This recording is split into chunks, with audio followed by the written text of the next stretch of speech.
All right, how are we doing? Today we're talking about the truth about willpower. And so why are we talking about this today? Well, I think if ever you felt like a lack of willpower is the thing that stops you from the change you're trying to create, you're not alone. I find a lot of people when they're trying to create change, they say things like, "I just need more willpower. I just need more discipline." And ultimately, it's kind of like a losing sum game. And so, what I could say is this: if we make, willpower or discipline the foundation that we expect to build a successful transformation on, that'll work for a few people. But for the majority of the population, to try to build the foundation of your health on willpower and discipline, it's almost like it's just making it unnecessarily difficult because of how our brain works. And so, if you ever feel like you struggle with willpower and you're like, man, I don't know if I can ever do this because I just don't have the willpower. One, you're not alone. But two, there's good news because when we know how our brain works, we know how to work with our brain. Um, what a difference it makes in terms of achieving like the health and the well-being that we genuinely desire. And so, well, let's just before actually I dive into it, I want to share with you quickly. Whenever I share topics like this, and I'm going to give you some step-by-step things here. Not just I want to give you good information, but I also want to give you some step-by-step stuff that you can actually take to the bank, so to speak. So you can actually take it and apply it. So if ever you feel like you could use some help in terms of, this is really great information, but I'm not sure how to make use of it, no worries. You can go to freedomnutrition.rocks. So freedomnutrition.rocks/let's chat, LETSCHAT. There we go. I can spell. Go to freedomnutritionrocks.let's chat if you want to get a little bit of help in terms of how to apply this stuff. And if you ever find yourself struggling with things like emotional eating, or just kind of not knowing where to go, what it is you want to do, I do also offer free 7-day courses. So I've got 3 of them, and you can go to freedomnutrition.rocks, ROCKS/7-day challenge, no spaces. And there's where you can find a little bit more information around some of the stuff that I offer in terms of helping people to kickstart their journey. So let's ask this question here. How do you feel about your willpower currently? And I think about in my own experience here, and I very often share from my own experience because I think it's helpful to see where this is coming from. But, I felt like I needed immense willpower and discipline if I was going to lose weight in the long run. That was, one of my goals. So we could just say like the idea of willpower, motivation, discipline, that these are the defining characteristics of those who succeed at, getting healthy and losing weight. It's really quite a widely promoted narrative or story. But, we might want to ask the question, well, is it really true? And so, let's ask this question here then. What do you struggle with when it comes to willpower? What is it, because there might be some things that you go, well, that's no issue for me. I can just say no. But there might be other things that you find that you really struggle with when it comes to willpower. And so I'm curious, what is it that you struggle with when it comes to willpower? And, I think about what it would look like every time I started like a new diet or health kick or, some kind of program. And there's usually a pretty predictable pattern that I would see kind of play out. Week 1 would look something like, yeah, super motivated. I'm going to rock this. I'm going to crush this, nailing my goals. Then we get to like week 2 and it's like, yeah, I can keep doing this. I can keep going. I got this. Then we hit like week 3 and it's like, well, yeah, it's not that bad, right? Like I just got to do this for a few more weeks. And, and then week 4 comes along and it's like, how long until cheat day, man? I just can't keep doing this. Right. And so that's often the pattern that we see when someone's, someone takes off in terms of trying to create health, trying to lose some weight, that sort of thing.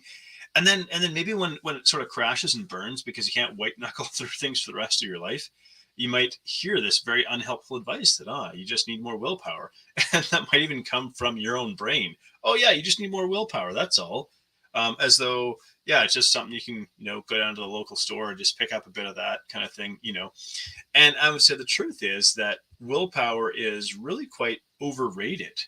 So there's this idea in society that succeeding in health, especially around like losing weight, is all about discipline and willpower. And I want to challenge that narrative. So something for you to reflect on here again is like, what's one way that you would like to improve your wellness? What is it you would like to be able to do? And I think I'm asking that question a little bit more specifically because we want to get some clarity around what this is. So, but let's let's just say this: like, have you ever felt like a lack of willpower was the reason for your struggles? So let's think about people with a lot of self control. So people, they're offered a delicious food, but they don't think you should eat it. And so they just kind of say, nah, no big deal. I'm just not going to eat it. Just going to use my willpower. So for a long time, here's what we thought. And I'm going to share a little bit of science here, not too much, just a little bit. For a long time, we thought that it was the thinking, these people are really good at restraining their impulses, that they somehow they just have this seemingly infinite supply of willpower and they always have it available to them. And then the people who are not good at resisting temptation, they supposedly didn't have enough willpower. So yeah, scientists actually decided, well, let's study this. And so they tracked over 200 people, and these people were given smartphones that would go off at random with prompts. And just ask them questions about, desires, temptations, self-control they were experiencing in the moment. And here's what they discovered. They stumbled on this paradox, and that is the people who were best at self-control, the ones they would say things like, I'm good at resisting temptation. Well, ultimately, they actually just reported fewer temptations throughout the study period. And we can make this really, really simple. The people who said that they had strong willpower or strong self-control or strong self-discipline were barely using it, right? And the people who, so here's why we call it a paradox. The people who exerted more self-control, the people who used their self-control and discipline more often were less successful. And so it's not a case of the people who seem to succeed the most have the most willpower. It's that they actually use it less. The students who experienced like fewer temptations overall were actually more successful. And the people who had to use willpower and discipline more often reported feeling more depleted. And so we think about this and how does this translate into the real world? So who in the real world really could force themselves to do something they don't want to do all the time? Maybe 1 in 100 people, but the rest, like we're all pretty similar in this sense that like willpower and dedication are not going to be the thing that we need the most of if we want to succeed. And so I kind of want to explain why. So let's think about what happens when you eat junk food. So let's say you go to a place like Costco, and you get this, jumbo sized bag of chips, this, Costco size, like 200 pounds of chips, not quite, but when we eat like this huge volume of junk food, it really lights up the pleasure centers in our brain. And it lights it up in a way that like natural food that's found in nature can't. So it's engineered in a specific way to create a response in your brain. It's really, really powerful, and it can't be replicated in nature. So this is what we call a super stimuli, something that lights up your brain in a way that like normal food, natural food can't. So junk food produces these powerful feelings of pleasure and relief. So when we think about it, when we're confronted with, the tension of like this internal tug of war between trying to resist eating something and remaining uncomfortable, trying to resist eating something versus getting rid of all of that tension and just eating the junk food and then feeling the pleasure high that we get from eating junk food, no amount of like powering through is going to last forever because we're human. We get tired. The stresses of life pile up. And really, ultimately, it comes down to, well, forget it. I'll worry about this tomorrow. But today, I just need this to give me a break, to give me relief, So the way that we can think about willpower is it's like saying, I'm going to fight myself and win. And it's just not possible to do this forever. So then we could ask, okay, so what we're saying is, first of all, the people that appeared to have the best willpower, the ones that used it the least, that's really what it boiled down to. And we go, okay, well, if I can't use willpower forever, what can I do?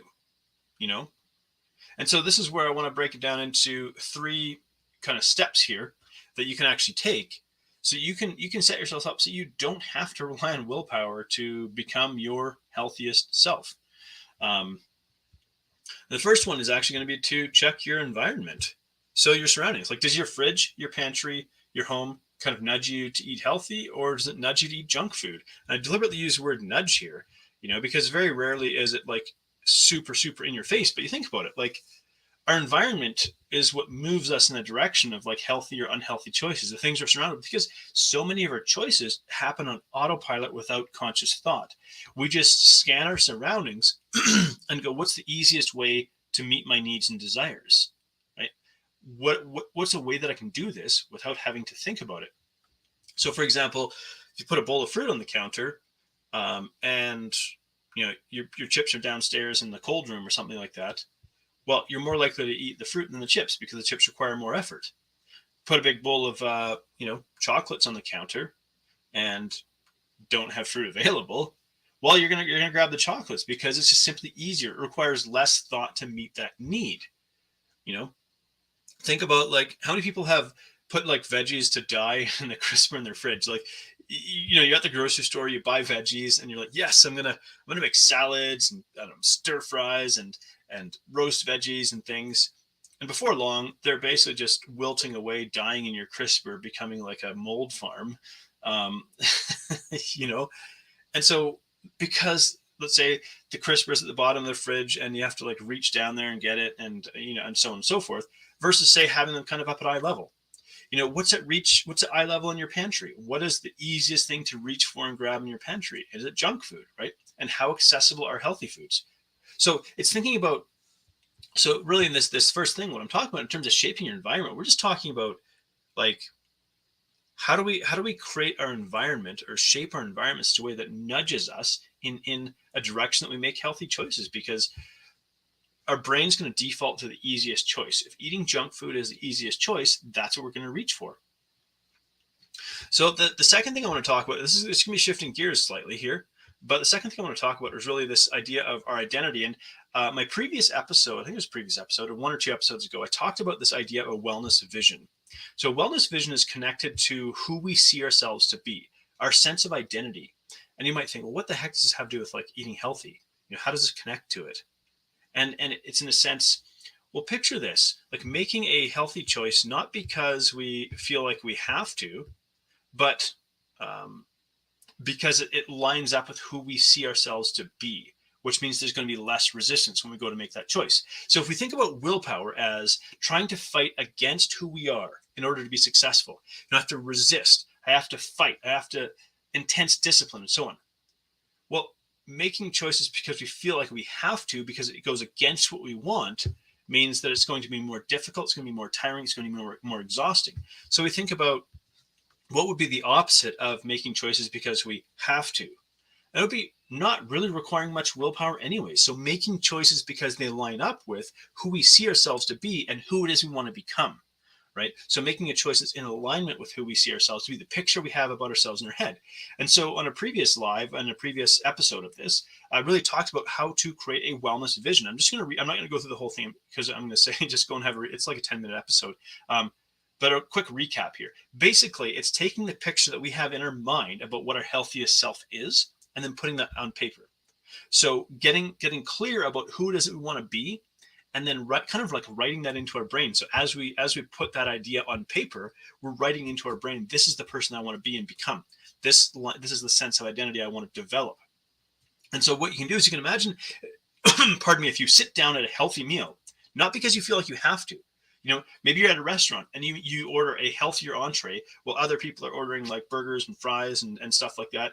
But you do that not because you feel like you have to, because it lines up with who you are and who you want to become and what is it you want to do, right?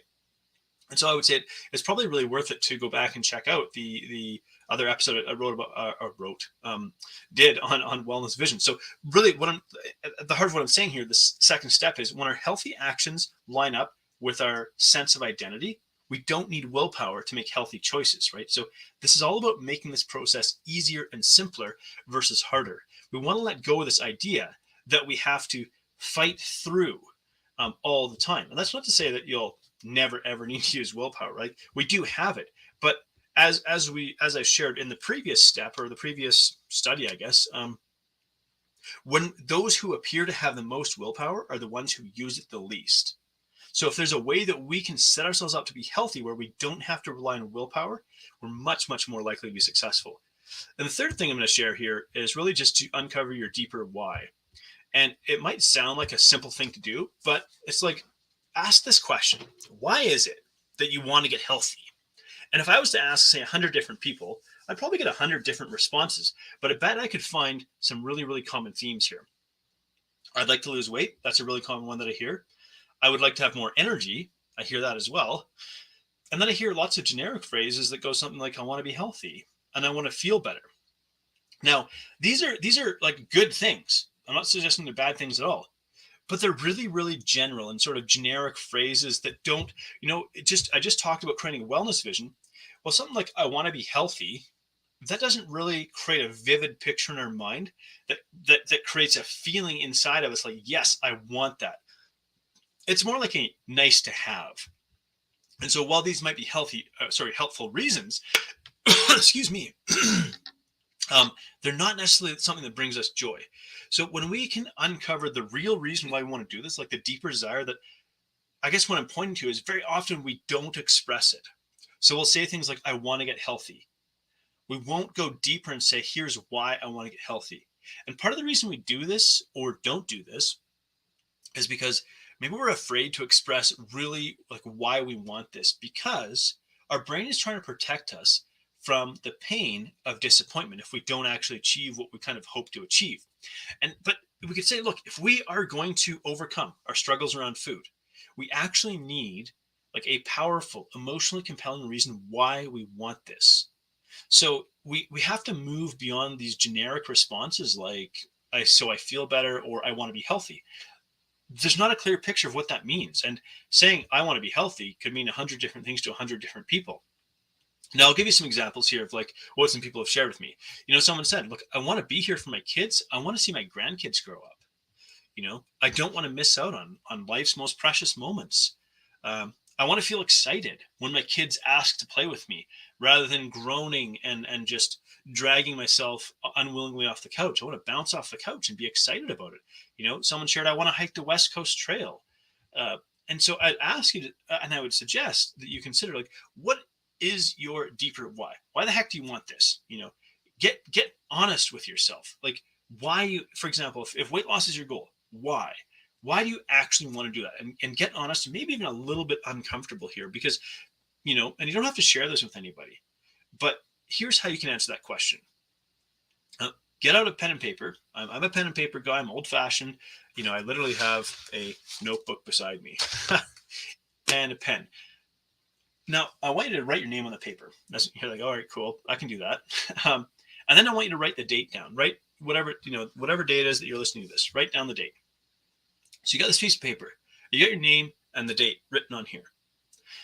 Now, the reason why I want you to put your name and the date, one, name to make it personal to you, and date, because in a few months, we're going to go back and check what it is that you wrote down, right? So you can say that on this date, I decided that I'm going to address the issues that I'm struggling with so I can make this change I want to make. And then we write down why it is I want to make this change. And if there's more than one reason, write it down. Because in the beginning, you might start with these simple and shallow reasons. Maybe you're just used to answering these questions in that way. I want to lose weight. So then it's like, dig a layer deeper. Why? Why do you want to lose the weight? So you might say something like, well, I want to feel great when I look at myself in the mirror. All right, cool. That's a good thing, but why? So we're going to dig a little bit deeper again. I want to feel a sense of accomplishment, for example. Okay. Again, so we dig a little bit deeper. Okay, why is feeling good about yourself important? Why does this matter to you? And maybe you've never dug this deep before in your life. Maybe this feels uncomfortable, or you're like, but if you can get to a really deep reason why you want this, so I can inspire my kids. Okay, why is it important? I want to live like, free of shame and guilt and without regret. I want to live without regret. You go, okay, now we're getting somewhere. I want to do things I couldn't do before. I want to go to the beach. I want to play a sport. I want to really feel like I lived my life to the fullest, that I took my best kick at this, right? And that's really what we're looking for. We want to get to something that stirs a feeling inside of us. Like, yes, I want that. And I want that more than I want to be comfortable, because truthfully, to be healthy in today's modern world, in a world where we are confronted with junk food and the ability to live like in a sedentary way more than ever before, like we barely have to move to get food. You could type it into an app on your phone and have it delivered to your door, walk to the front door, sit back down again and eat your food. You know, it to get healthy is going to mean being a little bit uncomfortable in today's world. If you're going to be willing to be uncomfortable, you have to have a good reason why. One that makes you go, yes, this is why I want that. So when we connect, this, say, the deepest vision, like this wellness vision, this is who I want to become, and this is why I want to become that. That is here. That is what makes like a significant difference in this process. And then we don't have to rely on willpower. We don't have to rely on motivation, because it's about moving in this direction and becoming this person that we can see in our head. So we've got set up your environment. Some just make it easier for your brain. The less times you have to use willpower, the better. Figure out what your wellness vision is. And then figure out why it is that you want this. You do those three things, and you make willpower and motivation a significantly smaller factor in your health and wellness journey. So that's it for me today. I really hope that gives you something to chew on, something to think about, realizing that you don't have to make willpower the foundation of your health strategy. You can make it a tool that you deploy from time to time, but the less you need to use it, the more likely you are to lose it. There we go. We could come up with the less you need to use willpower, the more likely you are to be successful. So if you can set yourself up to use willpower less, you're more likely to be successful. And then the times that you use it, it always feels like you got plenty in reserve. So, yeah, hopefully you found that helpful. Thanks so much for tuning in, and we'll chat again soon.